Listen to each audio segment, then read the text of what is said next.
This is Claim Your Potential, the Empowerment Podcast. I'm Sofie Lindberg, your host and the Executive Director of Claim Your Potential. Get ready to embark on a transformative journey where we empower women and girls to unlock their full potential in every aspect of life. It's time to claim your potential and step into a life of empowerment. Tune in every Tuesday as we ignite your inner strength, provide actionable insights, and empower you to achieve greatness. So, are you ready to claim your potential?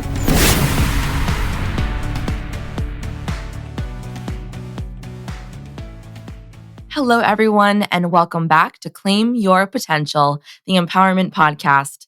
I'm your host, Sofie, and for this episode, we are joined by Kristina Smeriglio to discuss the power of writing. Kristina is a writer and editor with a Bachelor of Arts in Psychology and Master of Arts in Writing.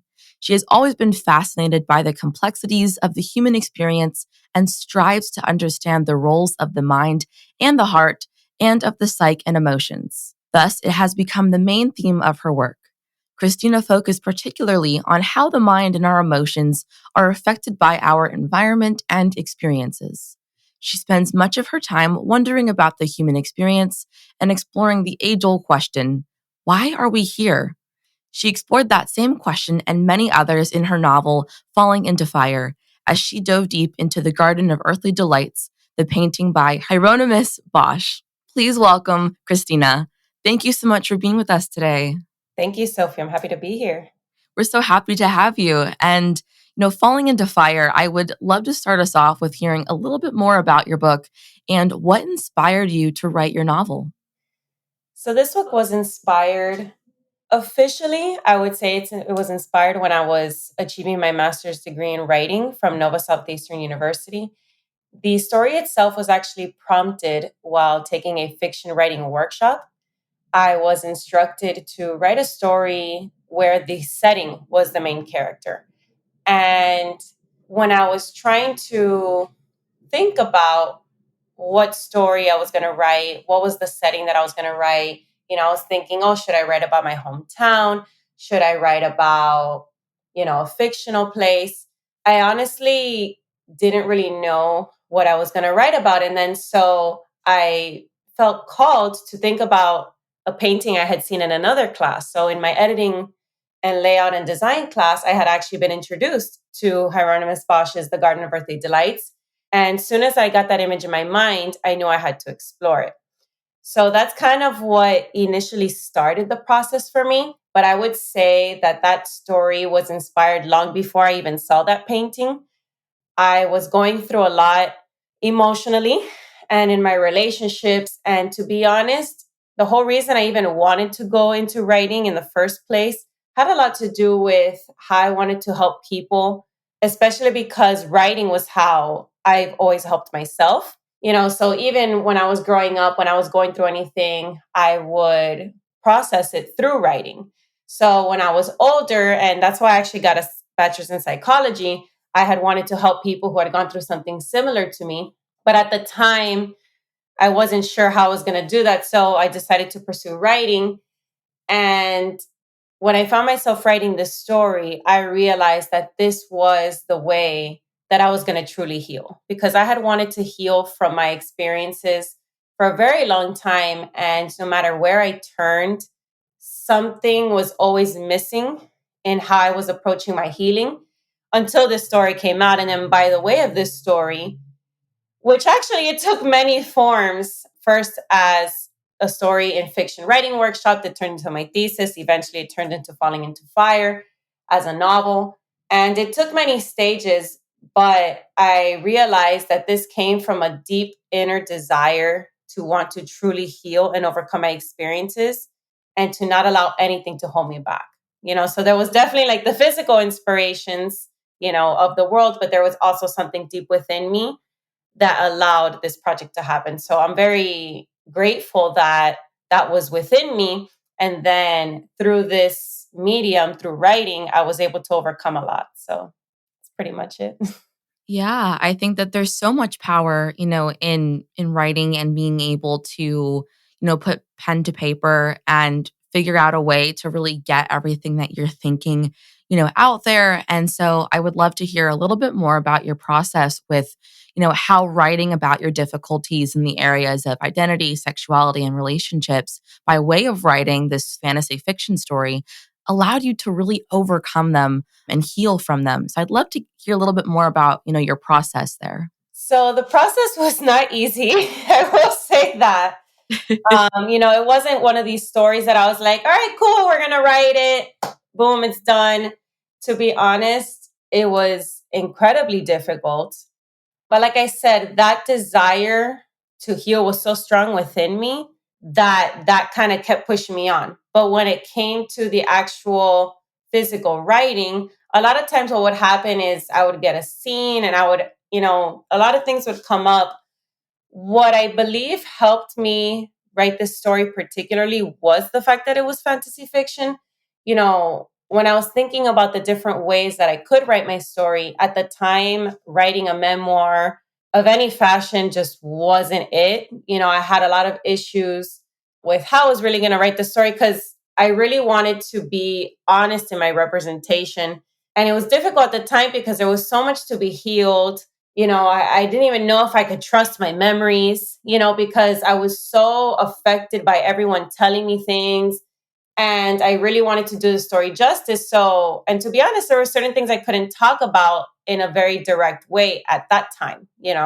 So, through fantasy fiction, by having this setting, the Garden of Earthly Delights, and researching it, seeing how much of that setting was timeless, right? Like a lot of things that I saw in there I feel are still prevalent today, which is insane because that's a Renaissance painting. It's also has a lot of religious themes, a lot of spiritual themes, which makes sense for my life because of my upbringing. And by having this setting, by having sort of like an avatar, right? Like my main character essentially was this avatar, I was able to watch her go through these things. Like it was a way to be detached, but it was also a way to just embrace a new character that allowed me to process my experiences in a different way. So I was able to focus more on what had happened and how it made me feel, as opposed to making sure all of the facts were right, everything, like how I was describing every person, even the male character that takes a primary focus in my story, the Jonah character. He represents pretty much not just one person in my life, but several people in my life. And he was kind of like this mixture of personalities and events, because a lot of the things that kept happening to me, it was sort of like this pattern. So to me, I felt like it didn't matter so much to be like, oh, I need to get the names right. I need to get the words right. I needed to get my experience right, because it was about getting the truth of what my experience was in that moment. Because to be honest, for me, when we go through something traumatic, sometimes it really isn't exactly how it happened. A lot of times our filters impact the way that we go through something, the way that the other person felt in that moment, right? Like I have no idea what they were feeling, what their intentions were. I just knew what my experience was based on my upbringing, based on how I felt. So I feel like through the fantasy fiction genre, I was able to explore these things without having to worry about, did it exactly happen like that? I feel like now that I've written Fallen into Fire and I've been able to uncover some of my own conditioning, some of those filters that I went through, some of my breaks in memory because of my trauma, like, yeah, maybe now I could look at the experiences a little differently. But I first had to be honest with what happened and how it made me feel and how it really affected my mind. Yes, I understand the people that were trying to help me. And I kind of go through this in my introduction where I realized the things that people were saying to me, I understand where they were coming from. And as an adult now, I can kind of see what their line of thinking was. But as a younger person, I wasn't able to receive that kind of advice because they were attending to the wrong thing. So when it came down to me writing this story, through this setting, like I said, my main character, Priella, would encounter these different moments with people, whether it was with the men in her life, whether it was with her best friend, her spiritual guardian, like all these different things. They brought up a lot of memories for me. And to be honest, a lot of times it was very difficult to write But I knew that if I didn't write them, I would definitely not be able to overcome them. But, I felt like I had a story to share and a certain empowerment where if I could tell this story and be as honest as possible and really confront these things, if anyone should pick this up who's had any kind of experience that's similar, or if they know someone who's gone through something similar, by having this point of view, they can get a little bit more insight and go on their own healing journey. I remember when I was first writing it for my thesis, and it was actually called Hallowed Be Thy Fall. Like, that's why I tell you, like, there was a lot of evolutions in this story. When I was first writing it as that, when I had to confront the rape scene, to be honest, I didn't even write for like 2 weeks. I was like, there's no way that I could write this. I knew I had to, but then there was the reality of how am I going to, so then it was a lot of, I had to think about my why. Like, why am I doing this? Do I really want to heal? And I knew that the only way to do it was, even if it took me a little bit of time and I needed a break to kind of just process the fact that this is what I'm writing about right now, I knew I just had to do it. So I guess I could say I had grace with myself. I had compassion with myself, where I did whatever it took and I allowed myself to take the time that I needed to write these scenes. But I ultimately embraced being brave and courageous, and I would just go through it no matter what it meant. Even if I looked horrible, even if like someone could look at me like, wow, that was really ridiculous, she could have done something else, maybe they wouldn't understand my point of view, but it was honest to what had happened and who I was at that point, because I was a very wounded person that I was,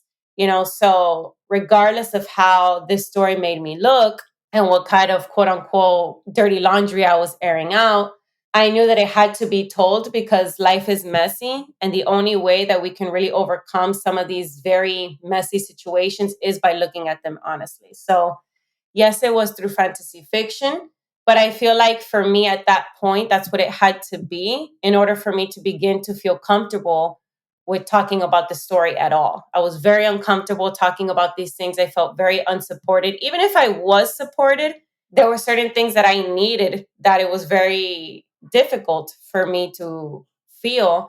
So by having this fantasy fiction, I was able to overcome things in a different way that let me look at the story holistically without those parameters of things having to be a certain way. And because of that freedom, because of that sort of wiggle room that I had there with the setting, it allowed me to explore things much more deeply. So I'm very glad that I did it in that way.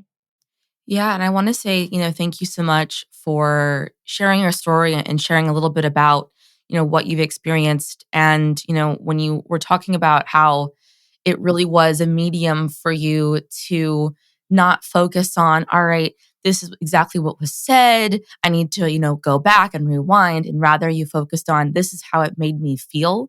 This is how I'm currently feeling about it.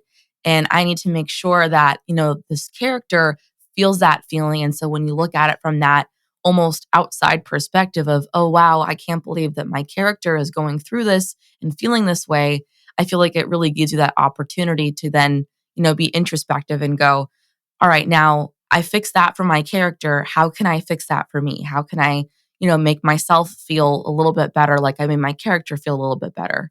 And so I think that, as you were explaining, your process, I think it's so cool and so amazing the way that, you did it and the way that you really embraced what has happened and turned it into, all right, now how can I help myself heal and how can I help others heal and tell this story in a way that is comfortable for me?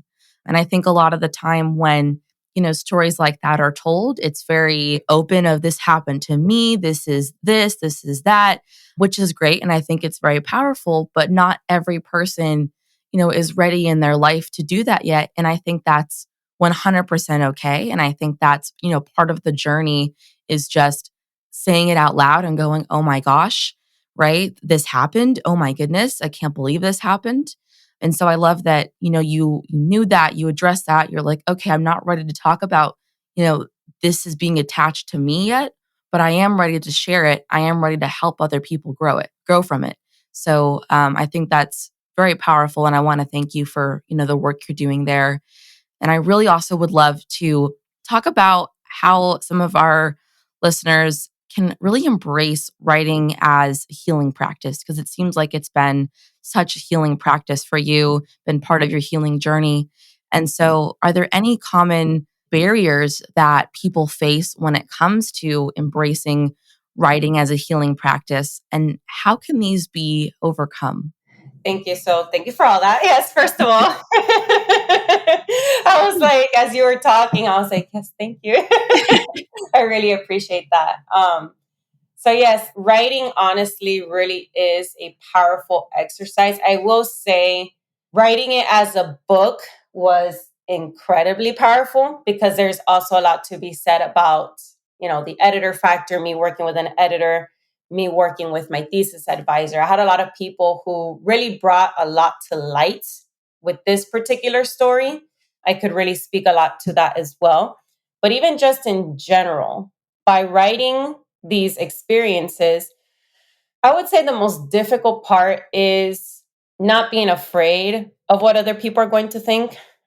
Sometimes when we create writings or, other pieces of art, sometimes we are thinking of how people are going to receive it.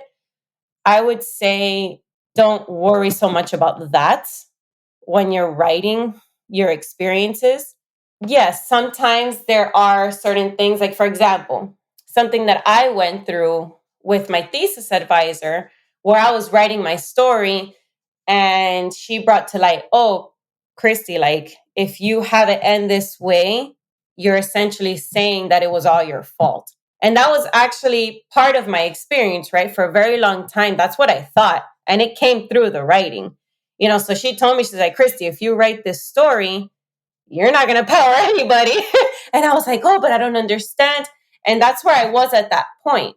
It was very difficult for me to see things, right? Like, that's why this story, as you go writing, you begin to discover more about those filters, more about those conditionings that you have that really make you think certain things about your experiences. So if you can really have patience, if you can have the bravery just to keep going and just to write deeper and deeper. If you really immerse yourself in the story, you are going to discover those things about your experience, and in my case, I had the assistance of a thesis advisor. Later on, I had an editor when it was turned into a novel.